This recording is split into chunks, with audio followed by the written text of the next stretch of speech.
Bienvenue dans Smart Bourse, votre émission quotidienne sur Smart for Change pour rester à l'écoute des marchés. Chaque jour, du lundi au vendredi, vous nous retrouvez à 20h30 à la télévision si vous nous suivez via vos box. Émission que vous retrouvez en parallèle chaque jour, bien sûr, en replay sur bismart.fr ou encore en podcast sur l'ensemble de vos plateformes préférées. Au sommaire de cette édition ce soir, les marchés qui accusent lourdement le coup après la confirmation d'une escalade tarifaire, la confirmation de tarifs supplémentaires sur les produits chinois importés par les Américains et la confirmation de tarifs de 25% sur les produits canadiens et mexicains en direction des États-Unis. Le choc est un peu lourd aujourd'hui, à commencer par le secteur automobile. On voit également des mouvements importants sur les devises, peso mexicain ou dollar canadien par exemple, et des taux américains qui continuent de se détendre entre 4,10 et 4,15% actuellement. Ce choc tarifaire, quelles peuvent être ses conséquences sur la macroéconomie pour les pays concernés, Canada, Mexique et au milieu des deux, les États-Unis bien sûr. Les conséquences également pour les marchés financiers qui peut-être avaient laissé de côté cette idée d'escalade tarifaire ou en tout cas ne prêtez pas peut-être suffisamment attention aux menaces portées par Donald Trump ces dernières semaines. Voilà donc pour le panorama global des marchés. C'est une journée un peu sanglante, il faut le dire aujourd'hui, pour les actifs risqués. Nous allons en parler avec nos invités dans un instant. Et puis sur le front des questions de défense et d'armement, l'Europe est en train de s'organiser. On le voit ces dernières heures et ces derniers jours. Et les valeurs de la défense d'ailleurs progressent encore fortement aujourd'hui sur les marchés européens, à l'exemple de Thales qui a par ailleurs publié ses résultats. Pauline Gratel vous apportera tous les détails dans un instant. Voilà donc pour le paysage global, et puis nous ferons un petit focus sur les émergents en fin d'émission dans le dernier quart d'heure, le quart d'heure thématique. Focus sur les émergents et la Chine, notamment avec des marchés chinois qui se comportent plutôt bien depuis quelques semaines, depuis le point bas qui a été marqué en janvier, avec notamment la tech chinoise qui, semble-t-il, est redécouverte par une partie des investisseurs globaux. Nous en parlerons spécifiquement avec les équipes de Gemway Assets et son président Bruno Vanier qui sera avec nous en plateau dans le dernier quart d'heure de Smart Bourse ce soir.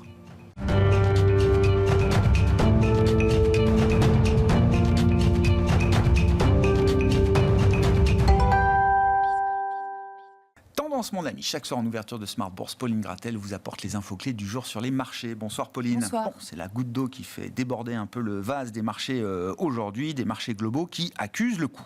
Oui, les investisseurs réagissent vigoureusement à l'entrée en vigueur des droits de douane annoncés par Donald Trump de 10% supplémentaires pour la Chine et de 25% pour le Canada et le Mexique. Le Canada et la Chine ont d'ailleurs déjà annoncé de nouvelles mesures de représailles. Pour le Mexique, ce sera dimanche, la présidente mexicaine espérant dans l'intervalle pouvoir négocier avec l'administration américaine. Dans ce contexte, le CAC 40 comme le Stoxx 600 reculent d'environ 2% aujourd'hui. Le DAX et le MIB italien sont à moins 3%. Le secteur automobile est le plus pénalisé et aux États-Unis, la baisse se poursuit avec des indices en repli de 1,5% dans les premiers échanges. Bon, on va revenir sur le secteur automobile, mais avant cela, un mot de la situation des marchés obligataires aujourd'hui, Pauline. La divergence continue aujourd'hui. Le rendement américain à 10 ans poursuit sa détente encore de 5 à 10 points de base pour s'établir aujourd'hui entre 4,10 et 4,15%. En Europe, le rendement allemand à 10 ans reste autour de 2,5%. Sur le marché des changes, l'euro poursuit sa remontée par rapport au dollar avec un euro-dollar autour de 1,0550. Retour sur les marchés actions, et c'est donc sur le secteur automobile qu'on observe les réactions les plus violentes après la confirmation des tarifs par Donald Trump. Oui, les valeurs de l'automobile sont dans la tourmente. En France, Stellantis et lanterne rouge du CAC 40 essaient de plus de 10%, suivi de près par Renault, en baisse de l'ordre de 5%. Hors indice phare, les équipementiers Forvia et Valeo plongent d'environ 10%. En Allemagne, Porsche cède plus de 4% et BMW plus de 6%. Bon, et puis l'Europe qui commence à mettre des chiffres un peu globaux sur ce que pourraient représenter les investissements et le soutien au secteur de la défense et au secteur militaire de l'armement. On parle d'un chiffre de 800 milliards qui peut être une enveloppe globale qui comprendrait à la fois des prêts européens et des marges de manœuvre pour chacun des pays de l'Union européenne. Oui, donc l'Europe a dévoilé un plan appelé Réarmer l'Europe, annoncé par Ursula von der Leyen pour la défense de l'Europe et pour fournir une aide immédiate à l'Ukraine alors que les États-Unis viennent d'annoncer une pause dans leur aide au pays. Dans ce contexte, les valeurs de la défense poursuivent leur hausse et Thales était encore en hausse de 10% en début de séance avant de réduire quelque peu ses gains. Oui, Thales qui est doublement à l'honneur aujourd'hui puisque le groupe a publié également ses résultats. Oui, l'entreprise fait état d'une année record de forte croissance avec un résultat net de 1,4 milliard d'euros en hausse de 40% par rapport à il y a un an. Le groupe fait état d'un chiffre d'affaires de 20 milliards d'euros.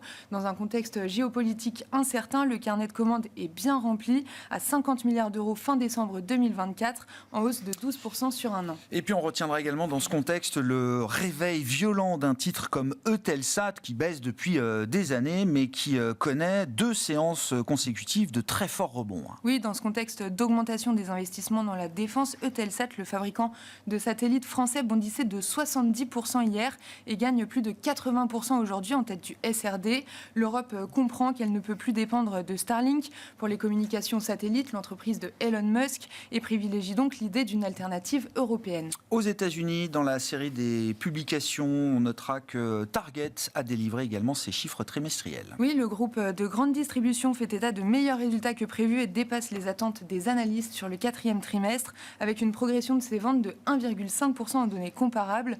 Target émet une alerte sur les droits de douane annoncés par Donald Trump qui pourrait perturber ses ventes, surtout sur les produits provenant de la Chine. Le titre ouvre en repli de 4,5% à Wall Street. Et puis un mot quand même du taux de chômage en zone euro qui figure parmi les bonnes nouvelles du jour, on peut le dire, Pauline. Oui, le taux de chômage du mois de janvier est ressorti inférieur aux attentes à 6,2% de la population active. Le taux du mois de décembre a été revu à la baisse également à 6,2%. Quel sera le programme de la journée de demain sur les marchés ? Les investisseurs prennent connaissance de plusieurs PMI services en zone euro et de l'ISM service américain pour février. L'emploi ADP de février est également au programme. Tendance, mon ami, chaque soir en ouverture de Smart Bourse, Pauline Gratel vous apporte les infos clés du jour sur les marchés.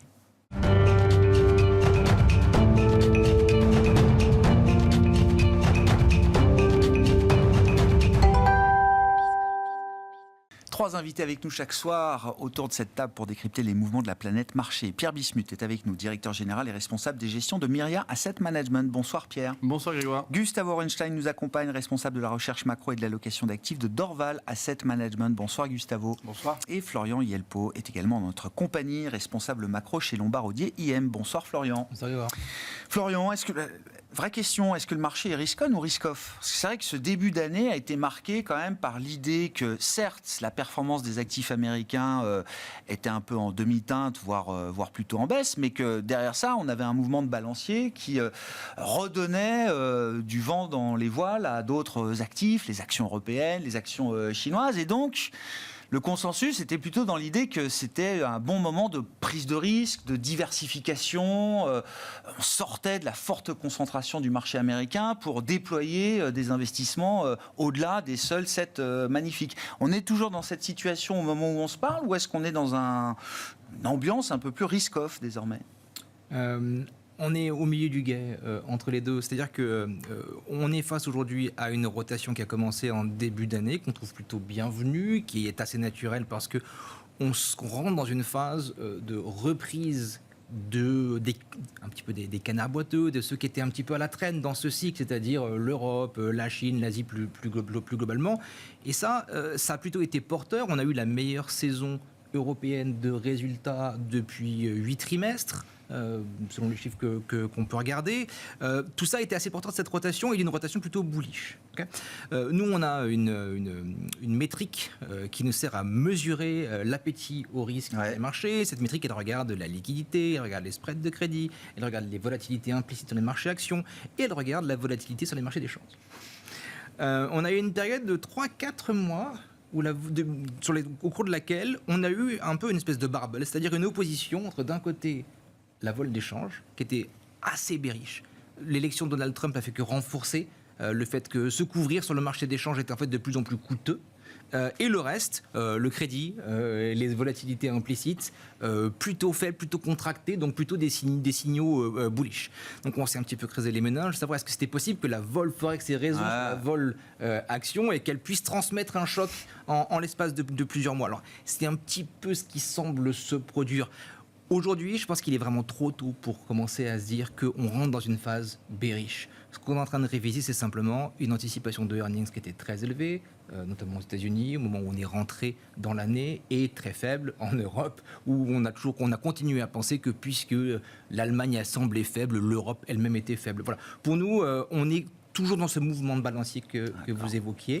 Simplement, on est attentif au fait qu'aujourd'hui, on a un peu plus de volatilité qu'avant, que les taux restent élevés et pèsent sur la conjoncture, et qu'on a deux risques qui sont en train de se matérialiser. Le premier, cette guerre tarifaire. Le deuxième, la consolidation fiscale, qui pour le moment est passive du côté européen, même si avec le réarmement, on est en train d'étendre quelque chose. On va pouvoir peut-être nuancer un peu cette consolidation fiscale. Exactement, mais de l'autre côté de l'Atlantique, elle est active. Elle pourrait bien être active, et ça, c'est quelque chose qui pourrait également peser sur les perspectives économiques des États-Unis, et seulement des États-Unis. D'accord. Trop tôt pour tirer des conclusions définitives. Et donc, ce qui se passe là aujourd'hui, en lien assez direct avec les annonces tarifaires de Donald Trump, c'est quoi? C'est le signe que le marché était devenu peut-être un peu complaisant sur cette thématique des tarifs, avait fini par ne plus y croire, en tout cas à 100%? Oui, et puis quelque part, on a l'Europe à 11%, le SPI en Suisse à 11%, on a les actions émergentes à 6%. Il y a des raisons, en tout cas, à la fin de ce mois de février, de prendre quelques profits, surtout vis-à-vis d'une situation dans laquelle l'incertitude a clairement progressé d'un cran. Encore une fois, incertitude vis-à-vis de quel peut être l'impact de cette consolidation fiscale, quel peut être l'impact de cette guerre commerciale qui ne fait que s'engager. Après, je ferai une différence entre ce que les marchés obligataires pensent, je pense que Pierre en parlera plus tard, et ce que les actions peuvent penser. C'est-à-dire que le marché obligataire, il a de suite pricé une petite prime en termes d'inflation, on l'a vu dans les break-even d'inflation, dès que les annonces de tarifs ont été confirmées. Par contre, côté action, dans l'ensemble, c'était un petit peu, on va attendre de voir parce qu'on pense qu'il va y avoir du deal-making sous-jacent. Peut-être aussi qu'on a un mouvement de réalignement du monde des actions sur le monde des obligations, tout simplement.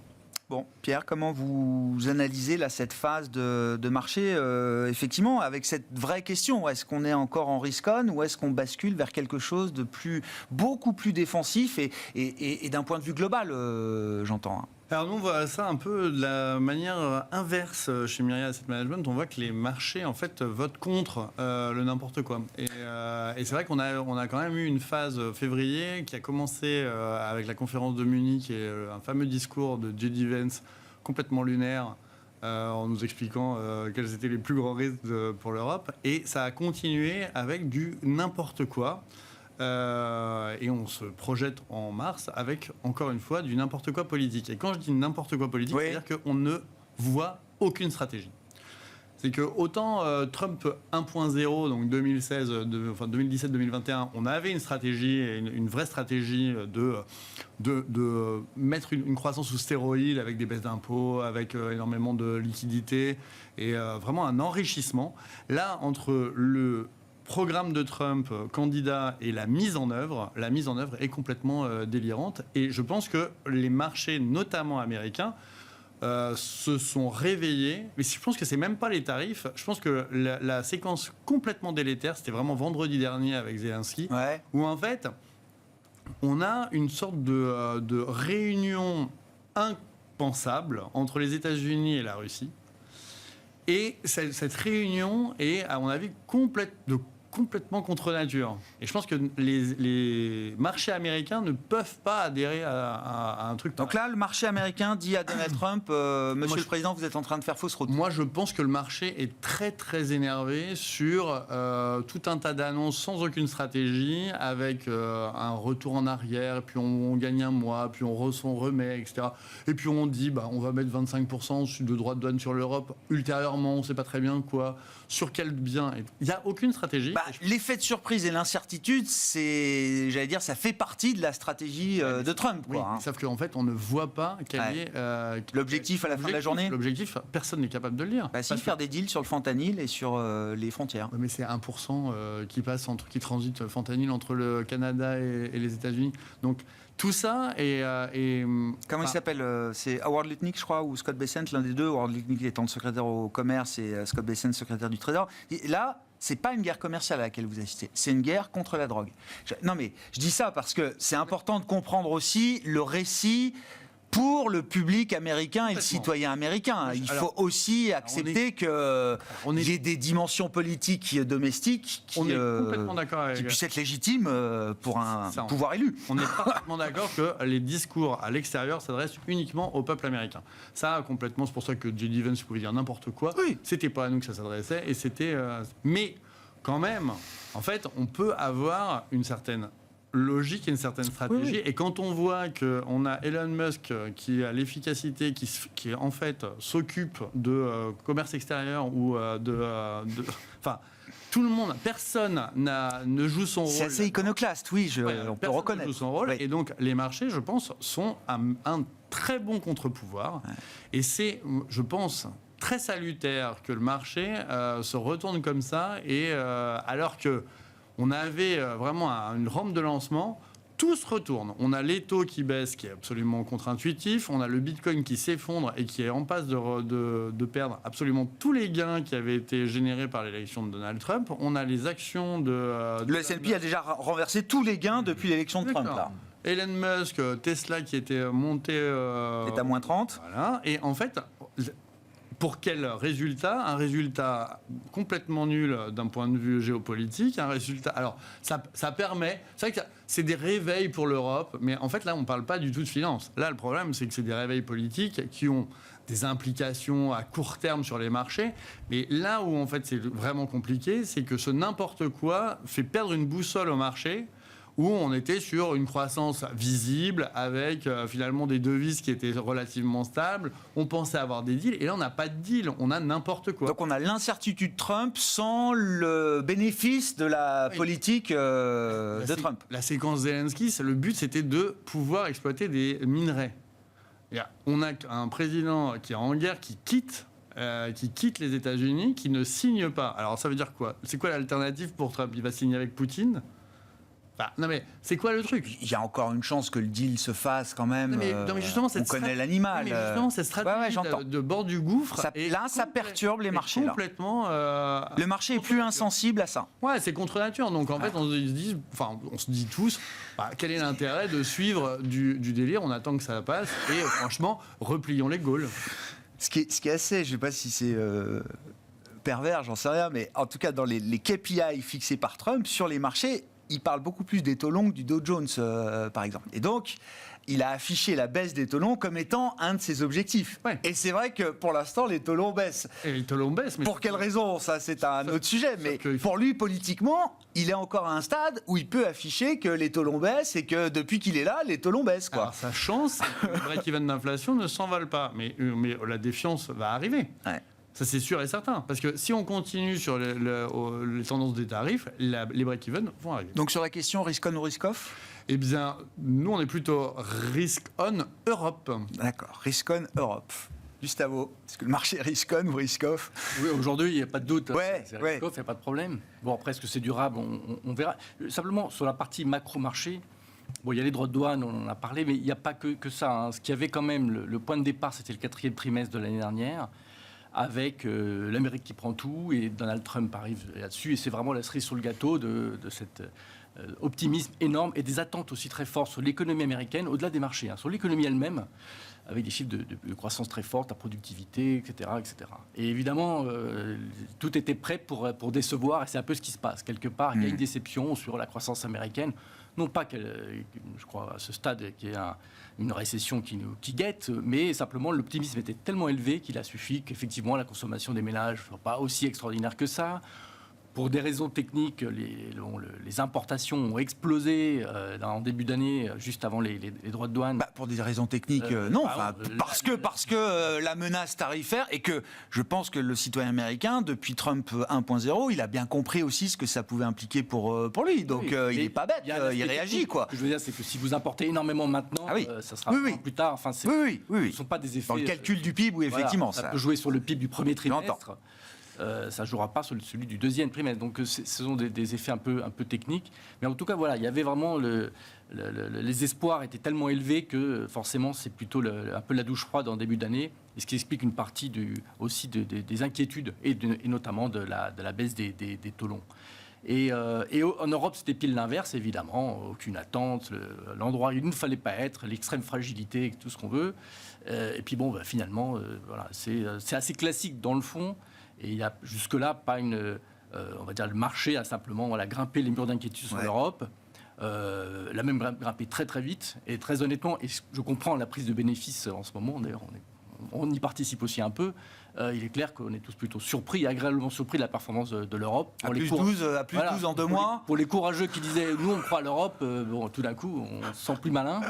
Et donc, effectivement, quelques prises de bénéfices, on peut le comprendre. Voilà. Après, je pense que fondamentalement, sur l'économie américaine, elle reste relativement solide malgré tout. Cette question des droits de douane, on pourra en parler des heures et des heures, c'est extrêmement complexe, étant donné que, comme d'ailleurs dans la première présidence Trump, est-ce que c'est la réciprocité? Est-ce qu'on fait effectivement, on utilise les droits de douane pour au contraire augmenter le business, faire plus de business? Est-ce que c'est pour forcer par exemple, si l'idée c'est de forcer les Chinois à baisser le dumping, c'est plus de business, donc c'est positif en fait. Ou au contraire, c'est une histoire de restriction. Il veut restreindre les importations, clairement, et dans ce cas-là, c'est moins de business. Et ça, c'est pas clair. Et les droits de douane, dans l'histoire des droits de douane, ça a toujours servi à plusieurs choses, donc au moins 3 choses. Donc les recettes, bon, fut un temps, c'était 80% des recettes américaines. Bon, maintenant, c'est vraiment tout petit. Bon. Ouais. Au tournant des années 20, c'est ça voilà, quand les tarifs étaient les plus élevés. Non, même avant. Même avant, d'accord. Ok. Non. Déjà, dans les années 20, c'était déjà... bon, après, il y a eu effectivement le passage, les années 20, passage d'accord. difficile de la Grande Dépression. Mais donc, les recettes, et il en parle. Puisque parmi contrairement à Trump 1.0, là, il en fait une source de revenus pour l'État fédéral américain. Il a même dit, on va supprimer l'IRS et le remplacer par le ERS. Oui, c'est ça. L'External Revenue Services. Bon, donc ça, c'est une possibilité. Après, il y a la restriction, et parfois il l'évoque, cette idée de restriction, c'est-à-dire le monde entier a profité des États-Unis, mais c'est fini, donc on va restreindre. Ou c'est la réciprocité, c'est l'histoire du fentanyl, là c'est plutôt de la réciprocité. Je l'émets, mais je ne l'aimais pas si vous faites cela. Ouais. Le problème, c'est que ces 3 choses sont un peu incompatibles, c'est pas pareil, c'est pas la même politique, et on ne sait pas très bien, effectivement, où il en est aujourd'hui, et c'est pas extrêmement clair. Et puis, on peut avoir un mix de ces logiques en fonction, j'imagine, du pays ciblé. Oui. Alors, on peut cibler, effectivement. Par exemple, j'ai entendu une idée qui était apparue, c'est peut-être que Donald Trump va demander au Mexique et au Canada, en fait, de participer avec les États-Unis à augmenter les droits de douane sur la Chine, de faire des blocs contre la Chine, et pourquoi pas demain l'Union européenne. Ça, c'est une idée possible. Est-ce que ça marchera? Je n'en sais rien. Mais bon, ça peut être ce type d'idée. Mais comme on ne sait pas aujourd'hui, c'est vrai qu'on est en train de commenter ce qui se passe dans la tête de Trump, ou même ce qui se passe dans ses équipes. Ils ne sont pas tous d'accord entre eux. Donc, c'est assez difficile. Mais je crois que ce qui se passe aujourd'hui, ça n'est pas que ça. Il y a une histoire aussi un retour de ce qui s'est passé ces derniers mois. Exactement. Il y a ce mouvement un peu inverse, prise de bénéfices en ce moment. On verra ce que ça va donner dans les prochains mois. Bon, moi j'aime bien suivre maintenant la présidente mexicaine, Claudia Sheinbaum. Non, mais si, elle a eu une longue conversation déjà avec Trump il y a quelques semaines sur le premier report de tarifs. Là, elle va attendre jusqu'à dimanche avant d'annoncer des mesures de rétorsion. Et dans l'intervalle, tout est possible. C'est toujours pareil avec Donald Trump. Bon, cette histoire de tarifs, 25%, là on a quand même quelques chiffres, on fait tourner quelques modèles. Alors, il y a la question de savoir combien de temps ces tarifs seront en place. Ça, c'est une vraie question et c'est un paramètre important. Mais là, à date, 25% sur le Canada et le Mexique, qu'est-ce que ça donne dans la macro de ces pays-là et dans la macro américaine? Je ne sais pas, à horizon de quelques semaines, quelques mois. Il y a deux questions. Il y a la question de l'inflation et il y a la question de la croissance, en fait. La première question, celle de l'inflation, c'était un peu, je pense, ce vers quoi on s'est naturellement tourné en disant, ces tarifs-là vont créer de l'inflation importée. On va la retrouver finalement dans les indices des prix globaux. Toujours et partout, les tarifs sont inflationnistes. Alors, l'histoire supporte pas très bien cette idée-là. On peut s'intéresser justement à l'histoire longue et revenir en 1900 et aller chercher année après année la progression des tarifs, notamment dans la période qui s'étend, la période Hoover, qui avait eu l'idée justement de monter les tarifs pour protéger l'économie américaine en pleine Grande Dépression. Disons que ça n'a pas très bien marché et que ça a été plutôt la source d'une déflation. Alors, Ça amène de la déflation à partir du moment où les tarifs sont suffisamment élevés pour dégrader le commerce mondial et que les pays les plus exposés au commerce mondial souffrent de ce ralentissement. Et cette déflation est proportionnelle à la réciprocité des tarifs. C'est-à-dire que lorsque les États-Unis le font initialement, ça a un effet limité, mais lorsque la France et la Grande-Bretagne se mettent à faire la même chose en même temps... Et dans les mêmes proportions. Et dans exactement les mêmes proportions, c'est ça qu'il faut avoir en tête, c'est-à-dire plus de 20% de tarifs effectifs, ce qu'on n'a pas du tout vu pendant la première présidence Trump. Alors, l'effet inflationniste, on peut vraiment le mettre de côté. On est juste en train de tuer des earnings, de tuer de la croissance, et ça s'arrête là. On n'en est pas là, et il y a pour l'instant peu de chances qu'on arrive là.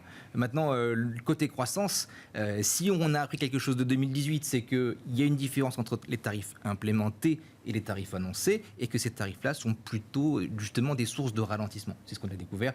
Mais dans la deuxième partie de 2018, c'est-à-dire que les tarifs initiaux, donc les droits de douane initiaux, le surcroît de droits de douane, il est annoncé et implémenté dans la première partie de 2018, et on en voit les effets macroéconomiques dans les séries, ce qu'on appelle de hard data, les séries réelles, le PIB notamment, dans la deuxième partie de l'année, et c'est ça qui commence à effrayer les marchés. Là, on a une réaction un petit peu...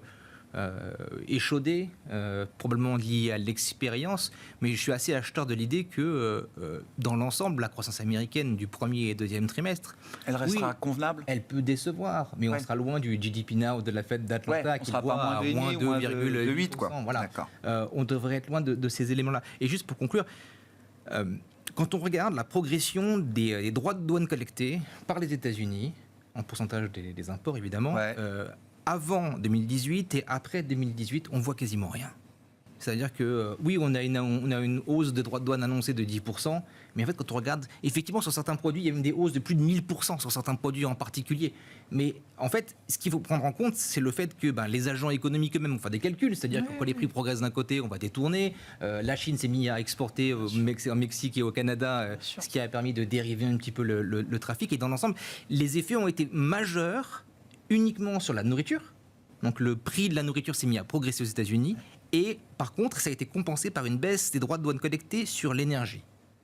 Et cet effet de balancier a permis d'avoir un effet relativement neutre. Et du coup, c'est ce qui explique, lui-même le dit, en 2010, je n'ai pas généré d'inflation. Ce coup-ci, il n'y en aura pas non plus. Alors, je pense que la vérité, elle est un peu entre les deux. C'est comment est-ce que ces droits de douane annoncés deviennent des droits de douane effectifs. Et si on a réellement 10% de progression des droits de douane, ce qu'ils appellent les blanket tariffs, c'est-à-dire le fait de mettre des droits de douane globalement sans discrimination, alors on va avoir un effet temporaire d'inflation, mais surtout, on risque de ralentir globalement... Destruction de l'activité derrière, quoi. Exactement. C'est ça. Et si c'est réciproque, encore une fois, l'effet ne peut être que décuplé.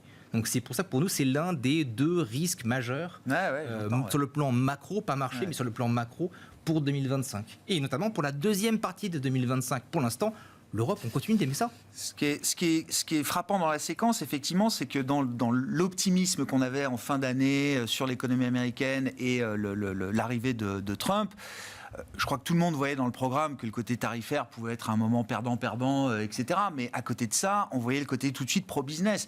Déréglementation, baisse des impôts, maintien des tax cuts Trump, des baisses d'impôts Trump, et potentiellement une nouvelle vague de baisse d'impôts derrière. Pour l'instant, on n'a pas le côté vraiment pro-business. C'est-à-dire que dans le séquençage, dans le phasage des mesures de Trump, il va là où ça fait mal tout de suite, quoi. Est-ce que c'est... Pierre, je vous redonne la parole, vous disiez c'est le grand n'importe quoi. Est-ce qu'il y a quand même l'idée que, profitant d'une économie qui fonctionne bien, il vaut mieux faire passer ces genres de mesures-là, dont on sait qu'elles infligent un peu de douleur dès le départ, en gardant les sweeteners et les pilules adoucissantes ou les bonbons pour la suite, quoi. Moi, franchement, je suis arc-bouté sur les objectifs. Et les objectifs sont invisibles et incompréhensibles. D'accord. Et en fait, on se dit tous que tout va très vite avec Donald Trump. Moi-même, je ne suis pas du tout anti-Trumpiste 1.0 ou 2.0 au départ. Vous êtes un anti-Trump réfléchi. Non, mais c'est ça. Vous prenez, c'est la donne. Moi, c'est la donne. Moi, je ne suis pas américain. Oui, c'est la donne. Voilà, mais je rigole. Bon, voilà. Et donc, je suis ni pour ni contre. Je suis au milieu. Mais quand même, si on se dit que tout va très vite, en fait, il va vraiment d'échec en échec. En fait, il devait régler Gaza en 24 heures, maintenant c'est 100 jours, mais en fait, c'est vraiment c'est globalement assez n'importe quoi. Sur l'Ukraine, franchement, cette alliance, mais alors Russie, États-Unis, mais il y a vraiment de quoi s'étouffer en vrai. quand on pense aux États-Unis et la Russie avec des Est-ce que ça lui coûte politiquement? Ah, je pense que ça va finir par lui coûter. Ah oui. En tout cas, si les marchés se retournent vraiment. Ah, là, si les marchés se retournent. Mais les marchés, franchement, n'étaient pas du tout sur cette dynamique. Ouais. Et quand on voit, et moi je trouve qu'en 43 jours, il y a quand même beaucoup d'échecs et beaucoup de n'importe quoi, aucune stratégie. Et ces échecs, ce jeu avec les tarifs, il faut bien que ça ait un sens. Et autant la première... En plus, c'est une redite, c'est une répétition, c'est comme un mauvais film qu'on se revoit. C'est la guerre contre la drogue, c'est ça le sens. Ouais, mais sauf que s'il n'y a pas de... Il faut des résultats. Et en fait, on sait tous que la guerre contre la drogue, pardon, du fentanyl qui transite par le Canada, on sait tous que ça va être un échec. Ouais. Donc... quel va être le résultat? Ça va être un gros échec et je pense que c'est ça que les marchés anticipent. Les marchés anticipent simplement... Enfin, moi j'analyse la situation. Wall Street est pas du tout content et les taux baissent parce que la croissance est en abîmée. Parce que en fait, ce qui s'est passé avant, on s'en fiche un peu, c'est de l'histoire ancienne. On anticipe tous sur les marchés. L'anticipation, elle est très compliquée à faire. Encore une fois, l'objectif n'est vraiment pas clair, voire invisible. Et on empile des risques pour un objectif qui est incompréhensible. Donc moi, je pense vraiment que là où il y a de la visibilité, et franchement, je ne l'ai pas souvent dit sur le plateau, là où il y a quand même une grosse visibilité, c'est l'Europe. Bon, c'est quand même incroyable. Bah allons-y, détaillons un peu le risk-on européen, puisque c'est le cas d'investissement là, qui vous intéresse. Là, on l'a dit, hein, attente extrêmement faible, mais extrêmement faible. Tellement faible que nous, on est passé sur Pondera Europe en décembre, parce que moi, je me suis dit, c'est vraiment comme fin 2022.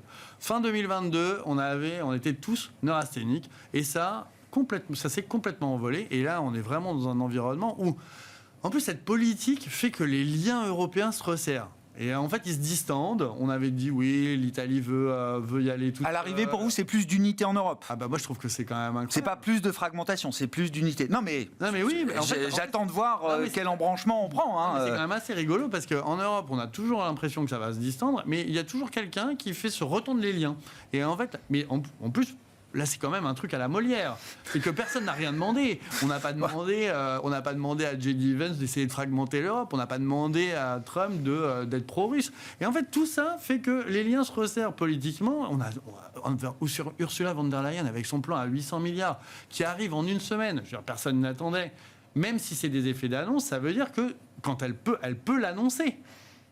Même s'il ne se passe rien derrière, c'est pas grave. En effet d'affichage, on est quand même sur une stratégie complètement différente qui offre de la visibilité, alors que de l'autre côté, on a vraiment un truc je comprends. Incompréhensible. Bon. Sur le cas d'investissement européen, alors vous disiez il y a quand même peut-être quelques profits à prendre, Gustavo, mais au-delà de ça, là, comment vous analysez la séquence?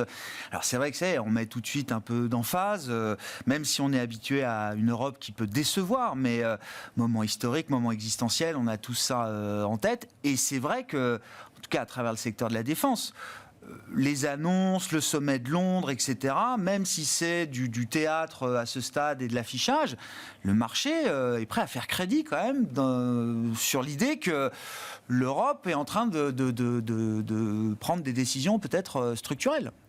Oui, dans la complexité, c'est la relation de ça avec l'économie, qui n'est pas que la défense quand même, et puis de là à la bourse.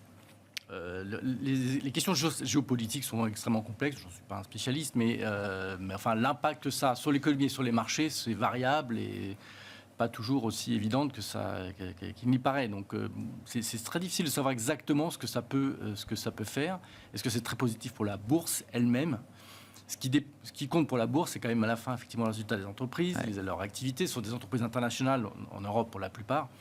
Donc, et celles qui dépendent de la défense, c'est un tout petit morceau. Ce qui explique d'ailleurs l'énorme pression qu'il y a. Hein. Il y a très peu d'acteurs cotés. D'où l'envolée des cours, quoi. D'où l'envolée, un aspect peut-être vraiment de pression très forte sur ces très peu de valeurs. Bon, on verra ce que ça va donner dans la réalité. Tout ça, ce sont des programmes très très longs. De toute façon, on voit bien, si on reprend la question purement géopolitique, le réarmement de l'Europe, c'est un programme sur la décennie qui vient. Hein. Là, l'urgence, c'est juste de soutenir l'Ukraine pour les 3 prochains mois. Hein. On n'est pas... Donc bon, on verra ce qu'il en est de la défense européenne. Mais sur l'impact sur vraiment les marchés, je crois qu'il y a effectivement une émission solidaire européenne, ça pourrait être pas mal. Ça, c'est quelque chose qui est positif. Sur la croissance, je ne pense pas que ça va faire une grosse différence. Par contre, effectivement, investir dans le secteur de la défense, c'est pas forcément très productif derrière pour la croissance, pour élever le niveau de croissance potentiel d'une zone comme l'Europe. C'est trop petit ça pour. reste trop petit. Ouais. Il y a peut-être des choses qui vont arriver, ça arrive, mais enfin, c'est des choses, ultra difficile de. Enfin, on peut imaginer tout un tas de choses, et les investisseurs, c'est leur métier de faire ça, d'imaginer, d'extrapoler. Enfin bon, très concrètement, non, c'est pas évident que multiplier par 2 la production de canons César et faire beaucoup d'innovations, je ne sais pas. Ah ouais. Peut-être dans les drones, mais enfin bon, Oui. on est quand même des grosses économies, donc je suis pas sûr que ça change énormément. Bon, par contre, des chiffres importants, la politique, c'est important. Il n'y a pas que les marchés. Mais pour ce qui est des marchés financiers, c'est pas évident le rôle que ça va avoir. C'est vrai que sur la question qui avait été abordée, je suis d'accord, sur cette idée de la consolidation budgétaire. Ouais. C'est vrai qu'elle recule un peu et donc on se sent un peu plus à l'aise. Au moins, on va arrêter de se taper sur le doigt, ce qui fait quand même du bien. Du coup, la BCE n'est pas le seul soutien. C'est un meilleur équilibre. D'accord. Bon, ça explique en partie pourquoi effectivement les taux européens Résiste, quoi. résistent. L'euro remonte, qui peut sembler assez contre-intuitif si on imagine que l'histoire principale, c'est les droits de douane. Donc, il semble qu'il y ait effectivement plein de choses simultanément et qu'on ne soit pas dans un monde toutes choses égales par ailleurs et que tout avance simultanément. Après, pour la poursuite vraiment de la hausse en Europe, il faut voir les preuves concrètes que l'économie européenne est en train de redémarrer, que les pays manufacturiers, effectivement, ont fait leur point bas et continuent de progresser, que les services tiennent, et surtout que le marché du travail en Europe, notamment en Allemagne et en France, qui sont un peu fragilisés, tiennent le coup. Et cette histoire, elle est en péril aujourd'hui Il faut surveiller parce que pour l'instant, il n'y a que la baisse des taux qui monte un petit peu et l'environnement est quand même assez adverse. Ouais. Donc je pense que c'est assez juste quand même. Donc, et c'est pour ça d'ailleurs que cette semaine, ça va être intéressant, la réunion de la Banque Centrale Européenne. Et quand même, ils vont toujours rester, à mon avis, le soutien qu'ils ont été jusque-là, même si on peut débattre, on se rapproche du R-Star, quel que soit les spécialistes en débattront. Voilà, savoir où est le R-Star. Je ne suis pas sûr que ce soit d'ailleurs un débat ultra intéressant, mais dans le fond, parce que je ne sais même pas s'il en existe vraiment un R-Star, mais bon, ça fait partie de se faire une vague idée de où on en est. Mais pour l'instant, la BCE va continuer effectivement de soutenir. C'est la seule source tangible. Tangible de bonnes nouvelles. La question politique est importante, mais son rôle sur les marchés, je me semble plus marginal. Bon. L'effet de signal, c'est quand même toujours quelque chose. Et puis, il y a aussi l'Allemagne de Friedrich Merz. On verra bien, effectivement, comment les choses tournent avec les négociations de coalition. Mais il y a quand même un appétit ou une volonté affichée de ne pas être en reste non plus sur le soutien à la défense, les dépenses d'infrastructure, etc. La réforme du debt break. Et puis, il semblerait, ce que l'on entend, c'est qu'il y a une meilleure entente entre Emmanuel Macron et Emmanuel Macron. Avec Olaf Scholz. Ouais. On verra. À l'épreuve du pouvoir, comment tout ça évolue. Sur les banques centrales, oui, finalement, moins de divergence que prévu entre la BCE et la Fed cette année. Là, le marché reprice 3 baisses de taux de la Fed, là, désormais, cette année, Florian. Ce qui est intéressant, je trouve, dans cet environnement, c'est que le marché se met à anticiper une détérioration de la croissance aux États-Unis. Et c'est ce qui crée, c'est ce qui retire une partie de la pression sur le dollar. Mais maintenant, mettons-nous dans les chaussures de la BCE. Une bonne façon de limiter l'inflation, c'est de faire progresser sa monnaie, ou en tout cas de laisser sa monnaie progresser. Donc, quelque part, ce que Scott Bessent, l'administration Trump, globalement, sont en train de faire, c'est peut-être de filer un petit coup de main, un petit coup de coude à la BCE pour lui permettre de continuer à opérer ces baisses de taux sans pour autant voir l'euro reculer et se mettre à importer de l'inflation. Moi, c'est une thématique que j'aime bien. Et puis, je me dis en même temps, puisque la BCE semble avoir été instrumentale dans le fait que nous, on capte cette amélioration cyclique en Europe dans nos propres indicateurs. Ça se confirme. Ça a l'air de se confirmer. Il n'y a pas de rupture par rapport à ce narratif-là. Pour l'instant, on est dans ce narratif-là. On aime bien ce narratif-là. On voit l'opposé aux États-Unis d'ailleurs. Aux US, on a vraiment un mouvement opposé, mais en tout cas en Europe, on voit cette amélioration. Donc, tout ce qui peut permettre à la BCE de continuer cette séquence de baisse de taux, avec l'espoir évidemment qu'elle entraîne les taux longs avec, ce qui pour le moment n'a pas été très clair, en tout cas, va participer en fait à cette poursuite de la relance globale. On en a déjà parlé la fois d'avant, mais c'est tout bête. dans 2023 et 2024, on a à peu près 70% des économies mondiales qui ont ralenti. Ouais. Les US étaient exceptionnels. On n'était pas dans un cycle exceptionnel. C'est juste qu'on a une majorité de pays qui étaient en décélération. Et cette majorité de pays, elle est aujourd'hui en réaccélération. On a une reprise. On n'a pas eu de récession. On a une reprise. La question, c'est est-ce qu'on peut casser cette reprise-là? Et c'est cette reprise, je pense, qui alimente beaucoup l'appréciation qu'on peut avoir justement de ces actions qui ont été délaissées, et pas le stock 50 mais le stock 600 en fait, c'est-à-dire un grand nombre d'actions européennes qui aujourd'hui on le vend en poupe, le retour sur le devant de la scène des émergents plus timides mais qui devraient également participer de cette tendance-là pour nous. La grande question c'est est-ce qu'on peut voir ça, est-ce qu'on peut avoir une tendance comme ça qui se poursuit en ayant aujourd'hui aux États-Unis quasiment 60% des données qui sortent qui sont Négative. qui donnent des signes de détérioration. Je reviens un peu à la question de départ, parce que pendant ces années d'exceptionnalisme américain, où effectivement la dynamique de la croissance mondiale était masquée par l'exceptionnalisme américain, le monde ralentissait, mais les États-Unis accéléraient, les marchés boursiers se sont envolés. Est-ce qu'on peut avoir des marchés boursiers qui continuent de progresser quand on est dans le schéma inverse, où c'est les États-Unis qui ralentissent et le reste du monde qui réaccélère? Est-ce que c'est kiff-kiff ou est-ce que c'est quand même une situation différente du point de vue notamment des indices boursiers? Alors, les marchés qui caracolent sur la période, essentiellement une zone, parmi cette zone-là, un secteur, parmi ce secteur-là... Oui, mais bon, c'est monté jusqu'à 70% du MSCI World, c'est ça? Clairement, très grosse concentration. Maintenant... je pense qu'il faut vraiment faire une grande différence dans ce monde de l'investissement passif entre ces grands indices tels que l'indice MSCI, pour ne pas le citer, et les indices locaux qui aujourd'hui vraiment on le vend en poupe. D'accord. Et on voit bien, on voit assez bien au quotidien que ces tendances restent fermes. Dans nos screenings de tendance, on a un dashboard de tendance qu'on reçoit tous les matins dans nos boîtes mail. Ce dashboard de tendance, il est clairement toujours très positif sur les actions. Il est notamment positif sur les actions européennes et les actions émergentes globalement. Et ça, c'est un message qu'il faut aussi savoir entendre. Pour arriver à contrebalancer, à renverser ce mouvement-là, il va falloir une détérioration plus forte des earnings, de la perception des earnings globales. Maintenant, cette détérioration, elle se perçoit clairement aux États-Unis. Pourquoi ? Parce que les taux baissent et les actions baissent en même temps. C'est-à-dire que normalement, jusqu'à présent, quand les taux baissaient, ça a plutôt une force de soutien aux actions au travers d'un effet de duration, un effet de discount factor. Aujourd'hui, c'est plus le cas du tout. Les taux baissent et les actions baissent avec. Bon, donc je comprends. Tout le monde a rebalancé un peu sur l'Europe, c'est ça. Enfin, c'est un peu le sens du marché aujourd'hui. Sur les taux, qu'est-ce qu'on fait ? Enfin, je veux dire, est-ce qu'on achète du 10 ans américain aujourd'hui à 4,10, à 4,15 ? Est-ce que le sens du voyage est de voir un 10 ans américain beaucoup plus bas encore, ou est-ce qu'on a déjà consommé une bonne partie de la baisse ? Alors, rapidement, Florian. Je vous donne rapidement la réponse de mes collègues du Fixed Income, ce sera encore plus simple. Eux, ils continuent d'apprécier le BOOT, ils continuent d'apprécier l'OAT. D'accord. Ils s'attendent à ce que la BCE coupe ses taux de façon en fait, assez rapide et entraîne les taux longs avec eux. Oui, les taux européens sont montés avec les taux américains. Les taux américains ont baissé, ont laissé les taux européens à des niveaux élevés. C'est clair aujourd'hui. Mais ce qu'ils anticipent, c'est que justement... Les taux européens vont rejoindre les taux, enfin, vont rejoindre la dynamique des taux américains. Un portage supérieur, une pente supérieure, tout ça va nous amener progressivement à des rendements qui pourraient être supérieurs d'ici la fin de l'année. D'accord. Pierre ?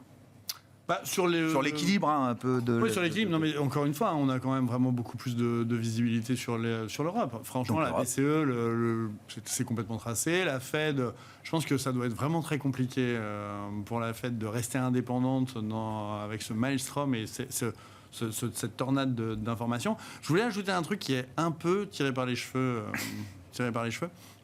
Je pense que la CSRD et le package Omnibus, c'est quand même un signal que l'Europe peut revenir sur une réglementation qui aurait pu être étouffante et qu'elle laisse le marché s'autoréguler. Et ça, en fait, comme signal psychologique, je trouve que c'est vachement intéressant. J'entends. Parce que l'arrivée de Trump a fait qu'on est revenu sur tout un tas d'indicateurs qui étaient obligatoires et donc on a rajouté du pragmatisme. Et ce pragmatisme de reporting, c'est quand même une vraie nouveauté. Pour l'investisseur global, c'est un signal qui ne passe pas inaperçu. Pour les marchés financiers et pour l'impact sur les résultats des entreprises, parce que c'est quand même des coûts très lourds. Je trouve que ce plus de pragmatisme quant à la finance verte ou la finance durable, et en tout cas la preuve, parce que en fait, bien sûr, les entreprises ont des actions de durabilité, mais cette preuve et ce reporting obligatoire qui nécessite beaucoup d'investissement, je trouve que laisser le marché évoluer tout seul, c'est un signe de pragmatisme qui est vraiment salutaire. D'accord. C'est une respiration bienvenue. Exactement. Et je trouve que en termes de psychologie sur les marchés, ça offre quand même beaucoup plus de visibilité. On se disait, oui, on n'arrête pas de réglementer. On a passé 17 000 réglementations en Europe, comparativement aux États-Unis. En fait, ce retour en arrière, c'est peut-être un retour en arrière, mais moi, je trouve que psychologiquement, c'est plutôt assez salutaire. Donc, c'est vrai qu'on a un environnement plutôt pragmatique en Europe. Go Europe, bien sûr. Et alors, sur les États-Unis, moi, j'ai quand même très, très peur du break-even. Franchement, parce que là, on n'arrive pas à quantifier. Donc, l'équilibre d'inflation. C'est-à-dire que si on est dans une stratégie de l'échec de Trump, économique de Trump, ça veut dire qu'on va avoir une croissance moins forte avec de l'inflation. Donc stagflation, quoi. En gros, Okay. Et donc j'ai du mal à voir comment le taux 10 ans il est achetable à ce niveau-là. Bon, sur l'équilibre là, en matière d'allocation qui vous intéresse chez Dorval aujourd'hui, il y a du Gustavo. court terme, donc en pur court terme, effectivement, c'est plutôt un retour au neutre, quelques puts par-ci par-là quand même. Ouais, un peu de protection, un peu de protection, D'accord. parce que c'est quand même un moment effectivement qui peut être un peu compliqué, que le marché européen fait extrêmement bien, les banques, on en a parlé plusieurs fois. Plus 30 déjà depuis le début de l'année. C'est un de nos secteurs favoris. C'est logique aussi que ça consolide un peu, et quand ça arrive, c'est assez violent, il faut reconnaître. Donc là aussi, prise de bénéfice également. Après, sur la partie obligataire, le problème, c'est que les taux longs européens, le Bund, en termes de valo, ça reste quand même pas une super affaire. S'il y a 2% d'inflation, il n'y a pas grand-chose à gagner là-dessus. C'est un peu compliqué. Mais bon, on achète plutôt du mid-curve, 3, 4 ans, 5 ans. L'idée, que les taux, effectivement, se loquer avec des taux au-dessus de 2%, ça nous va. Et puis, quant aux États-Unis, on a un peu le doute. J'avoue que là, on est tenté, parce que là, la valo, pour le coup, elle est intéressante. Mais c'est vrai que la situation globale est assez fluide, d'un point de vue... Le risque de voir les taux repartir à la hausse, c'est un risque quand même qui... il y a une volatilité un peu désagréable. Qui amène de la prudence, quoi. Il y a une volatilité désagréable sur les taux longs. On n'a pas peur de la Fed, mais c'est pas évident que le Doge fera le job, quoi. Oui. Bon, on va suivre ça. Ça fait 43 jours, c'est ça, Pierre? Vous avez compté comptez le nombre de jours. Il y en a beaucoup encore, jusqu'à la fin du mandat. Oui, il y a les midterms. Oui, bien sûr. Ça va vite. Le temps politique et le capital politique peut filer très très vite. Merci beaucoup, messieurs, d'avoir été les invités de Planète Marché ce soir. Pierre Bismuth, Myria Asset Management, Gustavo Orenstein, Dorval Asset Management et Florian Rielpo, Lombardier IM.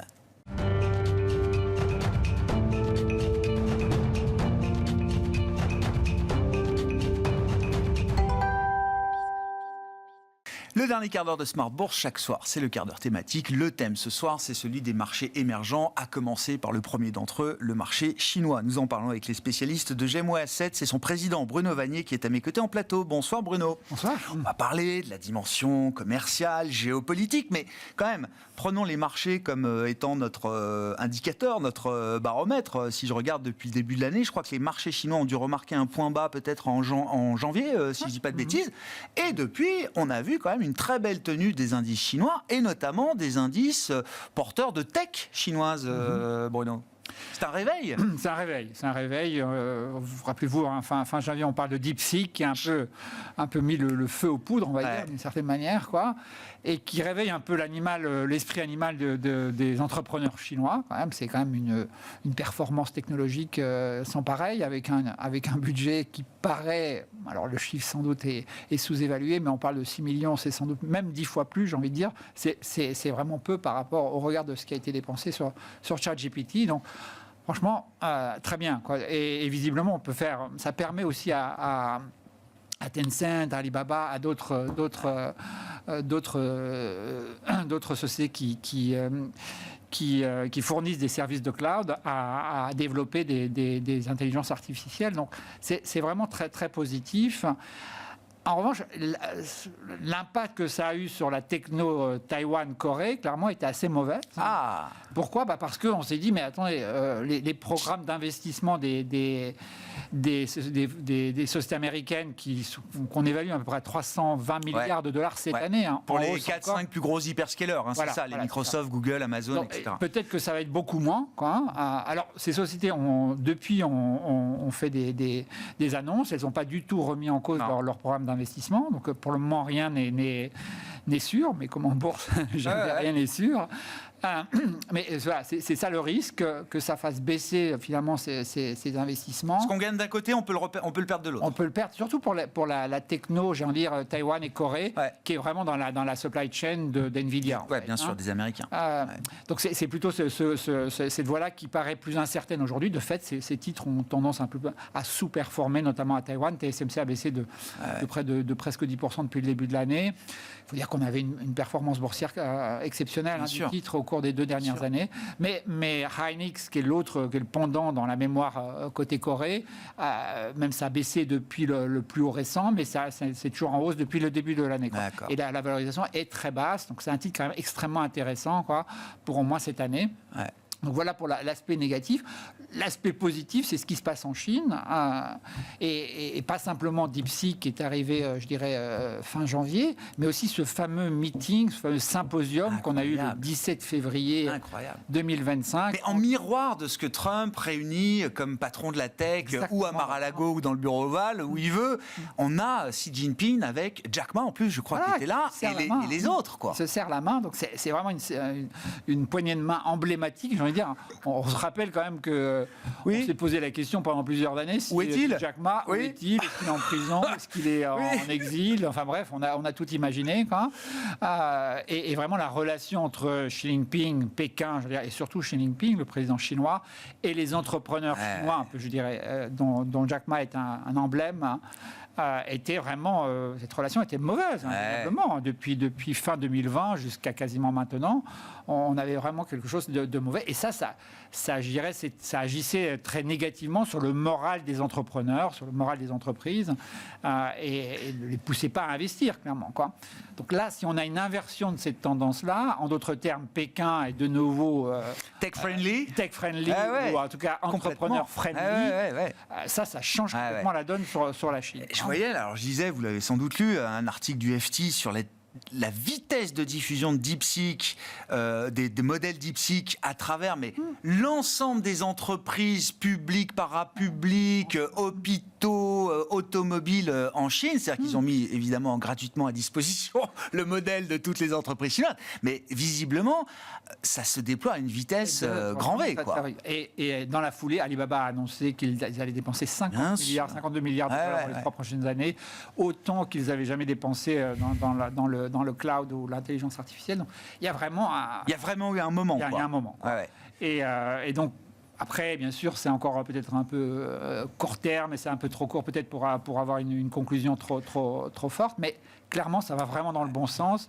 On aura les résultats de Tencent incessamment mi-mars. On va voir ce qu'ils vont annoncer quand même à ce sujet. C'est quand même aussi un gros investisseur dans le secteur. Donc, j'ai envie de dire, ça va plutôt bien là. S'ajoute à ça, sur la Chine, pour rester en Chine et ensuite aller ailleurs, les deux sessions, les deux fameuses sessions, bien sûr, qui sont en ce moment là. Voilà, en ce moment et demain. Là où on attend peut-être des mesures supplémentaires pour booster la consommation. N'oublions pas qu'en Chine, un des éléments qui a vraiment maintenu la croissance au cours des 2 dernières années à un niveau relativement élevé, autour de 5% officiellement, c'est les exportations. Et même sur l'année 2024, c'est 30% de la croissance. Donc c'est vraiment des chiffres assez élevés. Clairement, d'une part, parce qu'on va avoir un effet de base quand même plus élevé, donc on ne peut pas s'attendre à une contribution aussi importante des exportations dans un environnement où on risque d'avoir des tarifs, des droits de douane supplémentaires. Donc clairement, la contribution des exportations nettes va aller sans doute pas loin de zéro cette année et l'année prochaine. Donc pour atteindre les 5%, qui sont un peu le chiffre magique pour Pékin, il faut quand même... ils auront besoin de la du consommateur. D'accord. Et donc, on s'attend à des nouvelles. Alors, il y a eu déjà des choses qui ont été annoncées. Au fil de l'eau, il y a de plus en plus de choses qui ont été annoncées. On parle de 4% de déficit fiscal, alors qu'on était plutôt sur du 3% avant. Donc, clairement, il y a un volontarisme étatique chinois qui devrait aller dans le bon sens pour nous, en tout cas, pour les entreprises sur cette année. Il y a des flux qui accompagnent ce mouvement de balancier sur la tech chinoise et les indices chinois, parce que vous l'avez vécu plus que moi encore, l'idée que la Chine était devenue ininvestissable. Alors évidemment, quand les prix varient, le sentiment peut changer également, et c'est la bonne vieille mécanique des marchés. Mais vous voyez quand même effectivement un certain nombre d'investisseurs globaux qui vont réviser leur jugement par rapport à ce qu'ils pouvaient dire il y a encore quelques mois ou un an. Ils ont réduit, les investisseurs globaux ont réduit massivement. Pour certains, ils sont sortis complètement de la Chine. Bien sûr. Ils ne sont pas vraiment revenus massivement. Il y a ceux qui ne reviendront pas. Voilà, il y en a sans doute qui ne reviendront jamais. Il y a des hedge funds qui ont commencé à revenir. Ils sont plus flexibles, ils ont moins de contraintes de gouvernance. Mais le gros des troupes qui se disaient très négatifs Chine quand la Chine baissait et qui peuvent réviser leur jugement, sont revenus très doucement, je dois dire. Et la participation étrangère sur le marché domestique chinois est quasiment au plus bas aujourd'hui. Elle fait le pendant de ce qu'on avait quand les actions A n'étaient pas tout à fait investissables. Donc vraiment, on est assez bas. J'ajouterais que sur Hong Kong spécifiquement, sur les valeurs chinoises cotées à Hong Kong, on a eu un mouvement très fort d'investissement chinois. Donc des investisseurs chinois qui ont acheté Hong Kong. Eux, ils ont plutôt, pas vendu, mais en tout cas étaient très absents du marché à Shanghai. À Shanghai, c'est plutôt des banques chinoises, les grosses pétrolières, plutôt les sociétés d'État qui sont cotées à Shanghai. On voit que l'indice de Shanghai, en l'occurrence, ne fait pas grand-chose depuis le début de l'année. Et les investisseurs qui étaient très présents sur ces titres l'année dernière, et ça nous a coûté, nous, en performance relative, parce que c'est pas on se voit mal investir massivement dans des banques chinoises. En tout cas, ces banques qui étaient achetées massivement l'année dernière ont été plutôt vendues, pas de manière excessive, mais en tout cas pas du tout achetées au cours des derniers mois. Les investisseurs domestiques chinois ont acheté Alibaba à Hong Kong, Tencent, des valeurs dans la tech. Bon, sur le risque géopolitique et la guerre commerciale précisément, la Chine s'est préparée à Trump 2.0 en quelques années. Ils ont eu le temps quand même de prendre des mesures. Alors, on peut dire que leur exportation s'est diversifiée. La part américaine a considérablement baissé. Beaucoup moins de sensibilité au marché américain. Moins de sensibilité. Moins de sensibilité. Les États-Unis restent un acheteur très important pour les produits chinois. Mais c'est vrai que la Russie, qui n'existait pas quasiment avant, est devenue importante. Le monde émergent qui achète plus facilement des produits chinois, il n'y a pas de problématique, je dirais, géopolitique. La Chine est devenue le premier partenaire commercial pour un bon nombre de pays au cours de ces dernières années. Évidemment. Et donc, effectivement, une guerre commerciale avec les États-Unis aura un impact moins important qu'elle l'a eu lors de Trump numéro 1. Bon, un mot, alors je voulais, il nous reste 2 minutes pour dire un mot du marché indien, parce que ça a été le hot market quand même de ces dernières années dans les émergents. Alors je ne sais pas comment vous prenez la baisse du marché, le point haut était marqué en septembre, je crois, sur l'indice phare indien. Le Nifty, et on a perdu quoi, une vingtaine de pourcents, peut-être, ça, Bon, qu'est-ce qu'il faut penser de ce mouvement ? 20% de baisse, c'est toujours un moment où on s'interroge un peu, quoi. Bien sûr, c'est normal. Et c'est vrai que ce mouvement de baisse a des raisons, je dirais, assez cycliques, on va dire, quand même, de ralentissement de l'activité, surtout au troisième trimestre dernier. Deuxième et troisième trimestre dernier. On a des bénéfices aussi qui ont été révisés un petit peu à la baisse dans cette optique. Clairement un investissement étatique de la part, un investissement public qui a beaucoup baissé post-élection, en fait, ou même pendant les élections. Et en fait, ce qui est intéressant, c'est qu'on commence à revoir une reprise de ces investissements. Mais globalement, on a 6 mois, c'est un peu un trou d'air quand même. Et donc, effectivement, ça donne des résultats de société un peu moins bons. Parallèlement, la Banque centrale, dont le gouverneur a été remplacé de fait, pas pour ces raisons-là, mais c'était dans le... D'accord, c'était le calendrier prévu. Voilà. La Banque centrale a eu plutôt une politique monétaire assez restrictive jusqu'en septembre dernier. Depuis, effectivement, alors ça correspond à un nouveau gouverneur, mais c'est pas forcément il ne faut pas forcément faire ce parallèle. Mais en tout cas, depuis, on a une politique monétaire plus souple, clairement, et on voit bien que la croissance des prêts qui est revenue à peu près à la croissance des dépôts. Maintenant, voilà, les excès qu'il aurait pu y avoir ont été corrigés. Donc pour nous, ça nous donne un marché qui devient quand même assez intéressant parce que la valorisation... C'était devenu cher. Elle a baissé. C'était un marché cher. On a toujours dit que le marché indien était cher. Il est toujours cher au regard des autres pays émergents. Mais je trouve que la prime est revenue à un niveau, j'ai envie de dire, historique. Quoi. Okay. Alors c'est normal. C'est justifié que le marché indien ait une prime par rapport aux autres parce que les sociétés indiennes ont une rentabilité sur fonds propres en général plus élevée. Quoi. Les investisseurs, je dirais les managers indiens n'investissent pas à tout vent, quand même, quoi. Une meilleure allocation du capital, quoi. Voilà, clairement, quoi. Quand on compare ça avec certaines sociétés chinoises, et surtout les sociétés étatiques chinoises, clairement, il n'y a pas photo, quoi. Donc voilà, on a corrigé de 20%. Je trouve que le marché est intéressant à ce niveau-là.